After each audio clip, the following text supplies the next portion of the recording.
दोस्तों आज हम बात करेंगे प्रेम बंधन 166 एपिसोड में आगे क्या होने वाला है। हमें देखने को मिलने वाला है।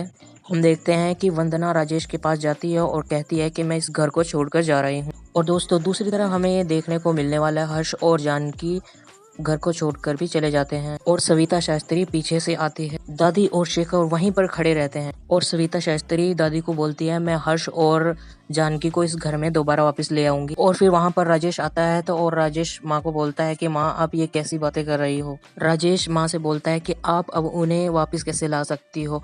फिर माँ एक थप्पड़ मारती है राजेश को और माँ बोलती है कि तुमने तो मेरा साथ भी नहीं दिया था, तुमने तो मुझे मरने के लिए ही छोड़ दिया था। तभी फिर राजेश वहां से गुस्सा होकर चला जाता है। और वहीं पर दोस्तों हमें दूसरी तरफ यह देखने को मिलता है कि हर्ष और जानकी दरभंगा चले जाते हैं उनके घर।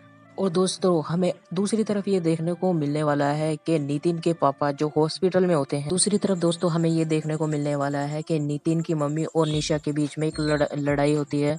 दोस्तों वहीं पर हमें देखने को मिलने वाला है कि निशा अपनी मम्मी को कहती है कि आप कैसी मम्मी हो जो मेरी फूटी किस्मत है जो मैंने आपकी कोख से जन्म लिया। और तभी वहां पर जानकी आ जाती है। जानकी निशा के एक थप्पड़ मारती है और फिर जानकी निशा को बोलती है कि तुम कैसी बेटी है जो तुम अपनी मम्मी को बोल रही हो कि तुम कैसी माँ हो। और जानकी निशा को बहुत कुछ सुनाती है और कहती है तुम्हें शर्म आनी चाहिए ये सब बोलते हुए। और फिर जानकी निशा को बोलती है तुम सॉरी मांग के मम्मी पापा से यहाँ से चले जाओ। और फिर निशा वहाँ से गुस्सा होकर चली जाती है। और फिर जानकी अपने मम्मी पापा से मिलते हैं और वो बहुत खुश होते हैं।